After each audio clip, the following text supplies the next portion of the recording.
Hello दोस्तों, एक बार फिर से स्वागत है आपका हमारे चैनल पे। और यहाँ पे हम लोग डिस्कस करने वाले आज प्रैक्टिस सेट। यहाँ पे 30 क्वेश्चन का प्रैक्टिस सेट मैंने यहाँ पे तैयार किया हुआ है। प्राचीन भारतीय इतिहास के जो है प्रश्न यहाँ पे हमने कलेक्ट किए हुए हैं। तो आइए चलते हैं, इस प्रैक्टिस सेट को लगाते हैं और अपना स्कोर बताइए कि कमेंट में कितना आपका स्कोर रहा। तो क्वेश्चन नंबर 1 यहाँ पे देखिए, प्राचीन भारत में भारतवर्ष नाम का उल्लेख सर्वप्रथम किस ग्रंथ में मिलता है?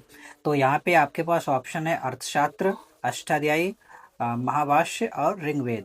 तो जो करेक्ट ऑप्शन यहाँ पे होगा हमारा वो है ऑप्शन नंबर बी, यानी कि अष्टाध्यायी। आगे चलते हैं। अभिलेखों के अध्ययन को क्या कहा जाता है? यहाँ पे मुद्रा शास्त्र, पुरालेख शास्त्र, पुरातत्विकी और इतिहास लेखन। तो यहाँ पे हमारे पास जो करेक्ट ऑप्शन है ऑप्शन नंबर बी, पुरालेख शास्त्र। ऑप्शन नंबर बी हमारे यहाँ पे करेक्ट है। आगे चलते हैं। बोगस कोई अभिलेख यानी एशिया माइनर किस समय का माना जाता है? तो यहाँ पे ऑप्शन हमारे पास 1400 ईसा पूर्व, 1000 ईसा पूर्व का, 500 ईसा पूर्व का और 300 ईसा पूर्व का। तो जो हमारा करेक्ट ऑप्शन यहाँ पे है option number A. Option number A हमारे यहाँ पे करेक्ट है, यानी 1400 ईसा पूर्व का। अशोक के अभिलेखों को सर्वप्रथम 1837 ईसा में किसने पढ़ा? यहाँ पे option Alexander Buckingham, James Princes, John Marshall, William Jones. तो जो यहाँ पे करेक्ट ऑप्शन हमारे पास है ऑप्शन नंबर बी, यानी James Princes. Option number B हमारा इसमें सही है। आगे चलते हैं। क्वेश्चन नंबर 5, संस्कृत भाषा का पहला अभिलेख कौन माना जाता है? तो यहाँ पे ऑप्शन हमारे पास है हाथी गुम्फा अभिलेख, जूनागढ़ अभिलेख, एरन अभिलेख और ऐहोल अभिलेख। तो जो हमारे पास यहाँ पे ऑप्शन है ऑप्शन नंबर बी, जूनागढ़ अभिलेख, यानी ऑप्शन नंबर बी हमारे यहाँ पे करेक्ट है। सती प्रथा का प्रथम अभिलेखनीय साक्ष्य किस अभिलेख से प्राप्त होता है? यहाँ पे ऑप्शन भीतरी अभिलेख, एरन अभिलेख, नासिक अभिलेख और प्रयाग प्रशस्ति। तो यहाँ पे जो हमारा करेक्ट ऑप्शन है option number B. Option number B हमारा यहाँ पे करेक्ट है। आगे चलते हैं। कलिंग शासक खारवेल का संबंध किस अभिलेख से है? यहाँ पे ऑप्शन है हाथी गुम्फा अभिलेख, मारोली स्तंभ, शागौरा अभिलेख और मास्की अभिलेख। तो जो करेक्ट ऑप्शन हमारे यहाँ पे है option number A. Option number A हमारे यहाँ पे करेक्ट है। आगे चलते हैं। पुलकेशिन द्वितीय और हर्षवर्धन के बीच हुए संघर्ष का वर्णन किस अभिलेख में मिलता है? नासिक अभिलेख, ऐहोल अभिलेख, जूनागढ़ अभिलेख और प्रयाग प्रशस्ति। तो यहाँ पे जो करेक्ट ऑप्शन हमारा है option number B. Option number B हमारा यहाँ पे करेक्ट है। आगे चलते हैं। अशोक के प्रयाग स्तंभ पर समुद्रगुप्त की प्रशस्ति किसने उत्तीर्ण की? तो यहाँ पे ऑप्शन रवि कीर्ति, हरिशेन, बाणभट्ट और कालिदास। तो सही ऑप्शन हमारा यहाँ पे है option number B. Option number B हमारा यहाँ पे राइट है। 9 में ऑप्शन नंबर बी। आगे चलते हैं। किस अभिलेख में सूखा पीड़ित प्रजा को राहत सामग्री देने का उल्लेख है? ऑप्शन है हमारे पास महास्थान अभिलेख, सागौरा ताम्रपत्र अभिलेख, रुद्रदामन अभिलेख, भीतरी स्तंभ अभिलेख। तो जो यहाँ पे हमारा सही ऑप्शन है ऑप्शन नंबर बी हमारा करेक्ट है। यहाँ पे ऑप्शन नंबर यहाँ पे हमारा बी करेक्ट है।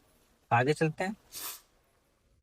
प्रसिद्ध सुदर्शन झील के निर्माण एवं मरम्मत का उल्लेख किस अभिलेख में मिलता है? तो यहाँ पे ऑप्शन जूनागढ़ अभिलेख, ऐहोल अभिलेख, नासिक अभिलेख और महरौली अभिलेख। तो जो करेक्ट ऑप्शन हमारा यहाँ पे है option number A. Option number हमारा यहाँ पे ए करेक्ट है। 11 में ऑप्शन नंबर ए। हूणों के आक्रमण की जानकारी किस अभिलेख से मिलती है? तो यहाँ पे ऑप्शन है स्कंदगुप्त का भीतरी अभिलेख, भानुगुप्त का एरन अभिलेख, चंद्रगुप्त का महरौली अभिलेख, खारवेल का हाथी गुम्फा अभिलेख। तो यहाँ पे जो करेक्ट ऑप्शन होंगे हमारे option number A. Option number यहाँ पर हमारा ए सही है। बोगस गोई अभिलेख में किन वैदिक देवताओं का उल्लेख मिलता है? तो यहाँ पे ऑप्शन है इंद्र, मित्र, वरुण, नाशक्ति। तो यहाँ पे अगला ऑप्शन है अग्नि, सोम, सूर्य, यम। अगला ऑप्शन विष्णु, शिवा, ब्रह्मा और गणेश। आगे डी नंबर वायु, कुबेर, इंद्र, अग्नि। तो यहाँ पे जो ऑप्शन हमारा सही है वो ऑप्शन नंबर ए यहाँ पे करेक्ट है। सातवाहन शासक गौतमीपुत्र सातकर्णी को किस अभिलेख में एक ब्राह्मण कहा गया है? तो यहाँ पे जो हमारा ऑप्शन है नासिक अभिलेख, कार्ले अभिलेख, अमरावती अभिलेख और नानाघाट अभिलेख। तो यहाँ पे सही ऑप्शन है ऑप्शन नंबर ए हमारा यहाँ पे करेक्ट है। इसमें ऑप्शन नंबर 1 हमारा करेक्ट है। किस अभिलेख में सम्राट अशोक के नाम का उल्लेख मिलता है? तो यहाँ ऑप्शन है मास्की एवं गुर्जरा अभिलेख और रुद्रमदेही और कालसी सहवाजगढ़ी। तो यहाँ पे जो सही ऑप्शन होगा हमारा वो ऑप्शन नंबर 1 यहाँ पे करेक्ट होगा। ऑप्शन नंबर ए हमारा यहाँ पे सही है। मध्यकालीन अरब एवं फारसी लेखकों ने भारत को किस नाम से संबोधित किया? तो ऑप्शन है इंडिया, हिंद या हिंदुस्तान, आर्यावर्त, सोने की चिड़िया। तो जो यहाँ पे ऑप्शन हमारा सही है 16 में ऑप्शन नंबर बी हमारा यहाँ पे करेक्ट है। 16 में ऑप्शन नंबर बी करेक्ट है। आगे चलते हैं। इंडिया शब्द का प्रयोग भारत के लिए सर्वप्रथम किसने किया था? तो ऑप्शन है 17 में यूनानियों ने, रोमानियों ने, चीनी यात्रियों ने और अरबियों ने। तो यहाँ पे जो करेक्ट ऑप्शन है वो है हमारा ऑप्शन नंबर ए, यूनानियों ने। ऑप्शन नंबर ए हमारा यहाँ पे करेक्ट है। आगे चलते हैं। ऐहोल अभिलेख की रचना किसने की थी? तो यहाँ पे ऑप्शन बाणभट्ट, रविकीर्ति, दंडी और भ्रावी। तो यहाँ पे सही ऑप्शन हमारा है option number B. Option number हमारा इसमें बी सही है, यानी रविकीर्ति ने। मारौली लौह स्तंभ किस गुप्त शासक से संबंधित है? तो यहाँ पे हमारे पास ऑप्शन है समुद्रगुप्त, चंद्रगुप्त द्वितीय, कुमारगुप्त और स्कंदगुप्त। तो ऑप्शन नंबर हमारा यहाँ पे सही है बी। ऑप्शन नंबर हमारा इसमें बी सही है। आगे चलते हैं। मौर्य काल में ग्रामीण प्रशासक की जानकारी देने वाला माँ स्थान अभिलेख कहाँ स्थित है? तो ऑप्शन है हमारा बांग्लादेश, बोकारो या बोगरा, बिहार, उत्तर प्रदेश, ओडिशा। तो सही ऑप्शन हमारा इसमें है ऑप्शन नंबर ए हमारा यहाँ पे कम सही है, यानी कि बांग्लादेश। ऑप्शन नंबर हमारा ये यहाँ पे करेक्ट है। आगे चलते हैं। प्राचीन भारत में ऐतिहासिक स्रोतों में प्राथमिक साक्ष्यों को अधिक प्रमाणिक क्यों माना जाता है? ऑप्शन है हमारे पास यह सही कालक्रम प्रदान करते हैं, केवल संस्कृत में है, ये काव्यात्मक है, ये केवल विदेशी यात्रियों ने लिखे।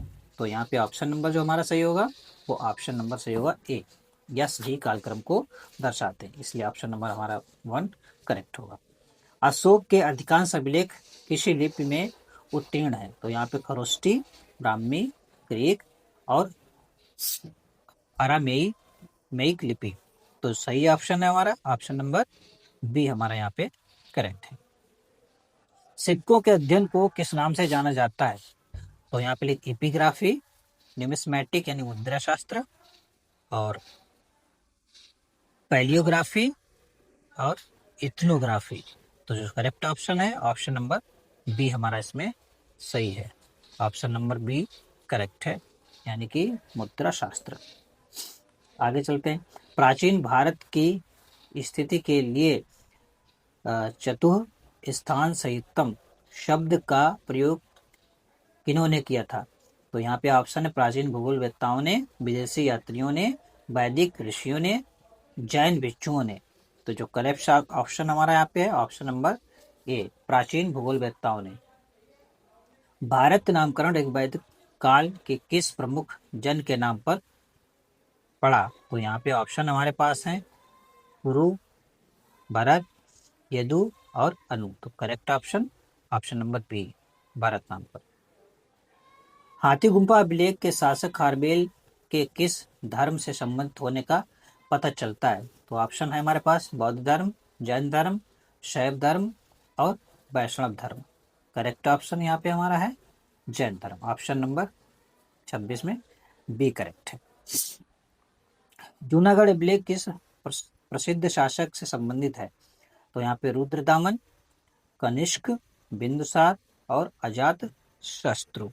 तो यहाँ पे जो करेक्ट ऑप्शन है वो हमारा है ऑप्शन नंबर ए। 27 में ऑप्शन नंबर ए करेक्ट है। भारत के प्राचीन अध्ययन के प्रमुख स्रोत कौन कौन से हैं? तो है प्राथमिक एवं साहित्यिक साक्ष्य, विदेशियों के वृत्तांत, ए एवं बी दोनों सही हैं, केवल आधुनिक दस्तावेज। तो यहाँ पे ऑप्शन जो हमारा सही है ऑप्शन नंबर सी, यानी ए और बी दोनों यहाँ पे करेक्ट हैं। ऐहोल अभिलेख में पुलकेशिन द्वितीय और हर्षवर्धन के बीच युद्ध किस वर्ष होना बताया गया है? तो यहाँ पे 512 ईसा, 618 ईसा में, और 712 और 320।